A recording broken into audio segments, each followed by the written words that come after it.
Chapter 12. I decided to leave Geneva forever.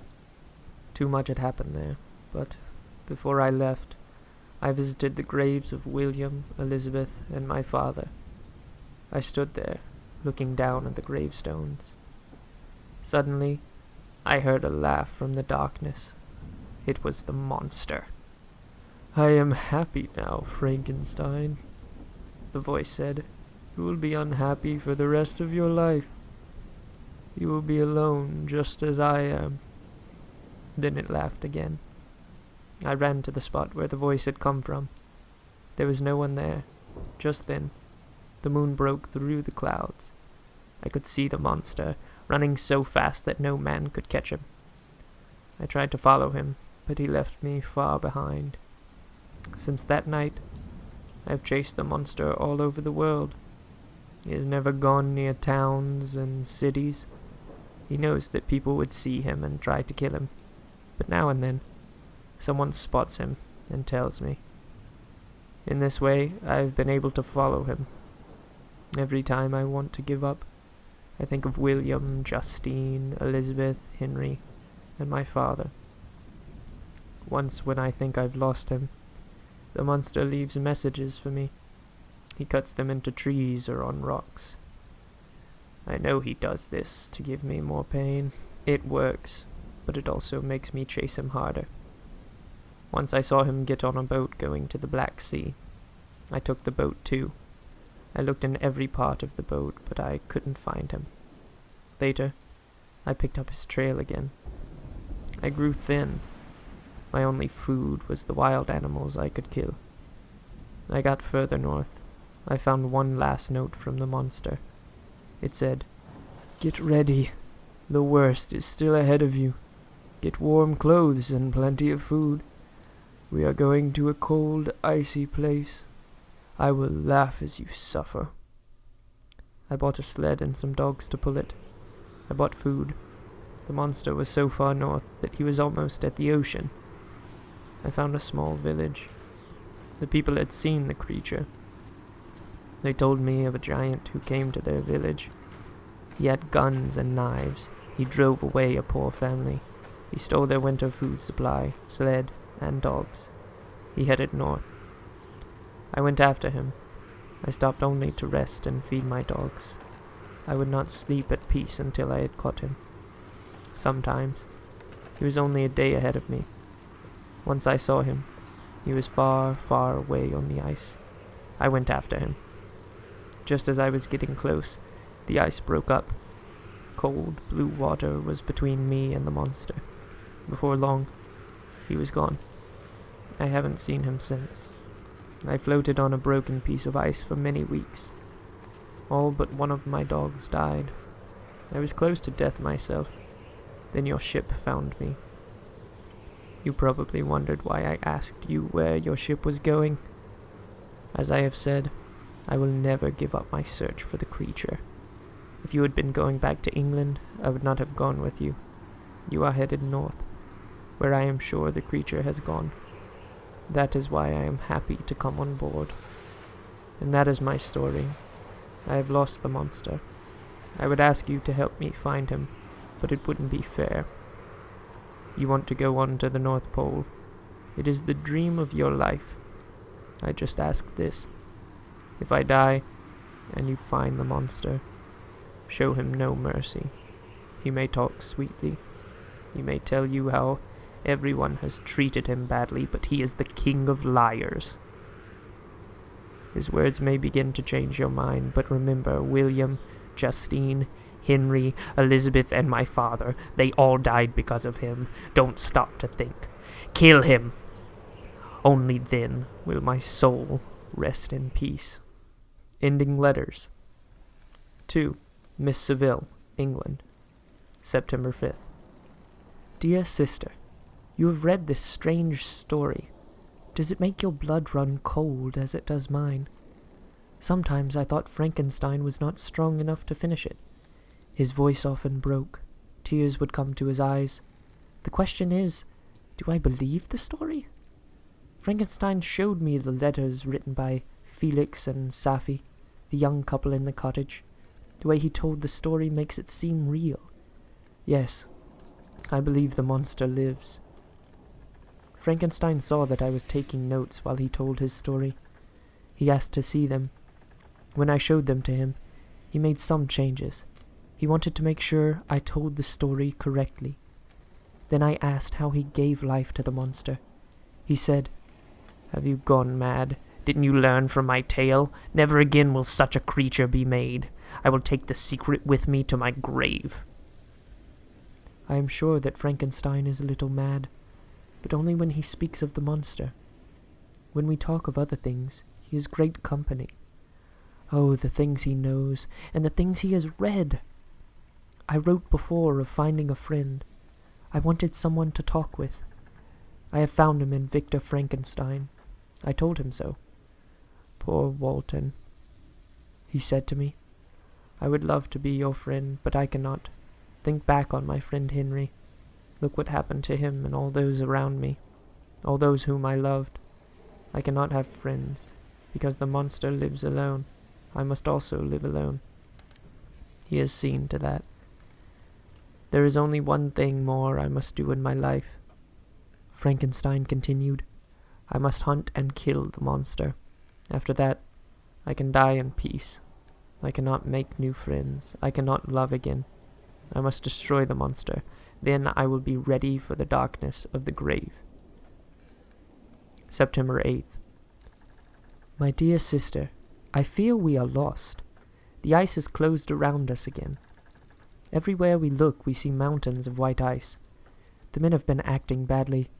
They want a promise from me. If we can get out of this ice, they want me to sail back for home.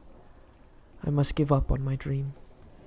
A few months ago, I would not have agreed to do this, but I have learned from Frankenstein's story. He too had a dream. He followed that dream, and see what it cost him?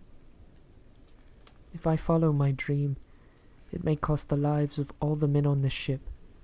I cannot do this, so I have given my promise to them. Meanwhile, Frankenstein's health is failing. He grows sicker and thinner each day. He seems alive only when he talks of his hunt for the monster. His eyes shine, and he tries to get out of bed. But he is too weak. He doesn't seem to care if he lives or dies. The ice is all around us. I don't know if this letter will ever reach you. I send you all my love, and the memory of a broken dream. September 12th. The ice has broken. The men are happy. They know I will keep my promise. They know they are going home. I know we must go back, but I am unhappy that I must forget about my dream. I went down to Frankenstein's cabin to tell him the news. He sat up in his bed. "Then you are turning back?" he asked. "Yes, I must," I replied. "I have given the men my promise." "Good," Frankenstein said. "Go in peace. Return to England. Live your life without dreams that you should not have. It is good to have a dream, but when that dream harms others, it becomes evil. I had hoped to create life, but some things are best left to nature." Frankenstein shook my hand. "I wish you well, Walton," he said.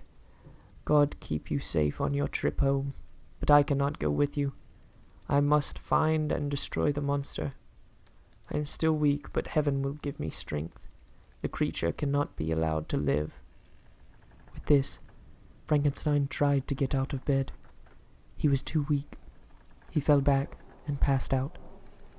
I thought for a moment that he had died, but in a few minutes his eyes opened again. "I am afraid I am dying," he said, "and it hurts to know that the monster still lives. I have gone over my life in my mind. I think I did no wrong. My reason for creating the monster was a good one. I wanted to help humankind. Yes, it is true that I ran out on the creature I made, but I couldn't help it. Once I saw how it looked. And I think I was right when I would not make a wife for him. He had shown what he was like. He had killed William and had caused Justine's death. I couldn't know for sure that he wouldn't kill again. And if there was a whole race of these creatures, who would be safe? I wish I could ask you to take up my hunt for the monster. I can't do that.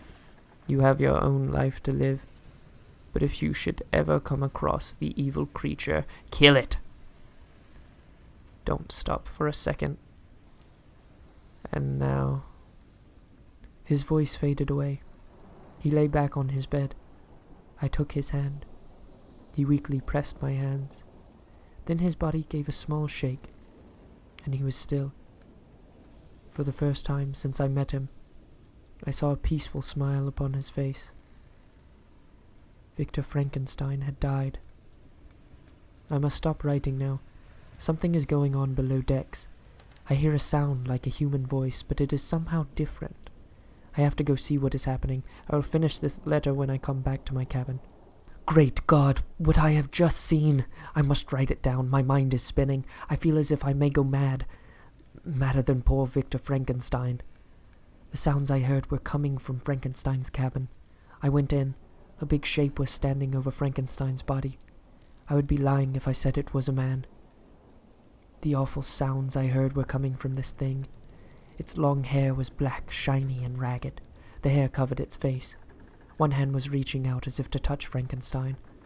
I saw the hand. It was yellow and wrinkled, like a mummy's. It was Frankenstein's monster. It heard me come in. It turned to face me. Never in my life had I seen such a face. I cannot find the words to tell how ugly and horrible it was. I had to turn away. I was afraid that the monster would leave. "Stay," I said. The monster looked at me in surprise. Then it looked back at the dead body of its creator. It went back to Frankenstein's bedside, as if I weren't there at all. "I have killed him too," cried the monster. "With him, it is ended." The creature leaned over the dead body and said, "Frankenstein, I am sorry. I am sorry for all the misery I caused you, but you can't hear me now." The creature gave a cry of sadness. I looked at the monster. I almost felt sorry for it. Then I remembered what Frankenstein had told me. I thought of all the lives this creature had taken. I was afraid of the monster, yet I had to speak. "Being sorry won't help," I said. "It's too late. You should have thought of that before you began killing. If you'd had any good in you, Frankenstein would still be alive." "Do you think I wanted to be evil?" the monster asked. "Do you think the cries of poor Henry were music to my ears? I am a gentle creature. My heart was made to receive love, not be filled with hate. When Frankenstein destroyed my wife, I went mad with sadness. I wanted to give Frankenstein a taste of the unhappiness he had given me. That is why I had to kill Henry. I couldn't stop myself. Once I came to my senses, I hated myself for what I had done. I went back to Switzerland. I was going to live in the woods. I would see no one. I would be kind and gentle to all who crossed my path. Then I heard of Frankenstein's plan to marry. How dare he be happy when I was so alone? The madness came over me again. I couldn't stop myself. Do you know the pain it caused me to kill Elizabeth? I can still hear her cries, but I was like Satan cast out of paradise. Evil had become my god. I enjoyed leading Frankenstein across the world. I enjoyed leaving notes to drive him on. I laughed as he went through the ice and cold, which didn't bother me. But now, he is dead. It is over. I have returned to my right mind. You can't know how sorry I am. If only I could tell my Creator how sorry I am, but it's too late. I looked at the ugly creature before me. I remembered that Frankenstein had told me that this monster was the king of liars. "Liar!" I said. "You're only sorry because it's over. You cannot hurt Frankenstein anymore. He is at peace. You can't get to him. That's all you're sorry about." "I know why you think that," the monster said. "But all you heard was Frankenstein's story. Yes, I destroyed his dreams and his life. but it didn't make me feel any better. It made me feel worse. I didn't ask him to create me. He made me so ugly that no man could look upon me. Did I ask for that? I always hoped that someone somewhere would see beyond my outside looks. I dreamed that I would find someone who would know my gentle heart. I wanted someone to love me. My Creator did not.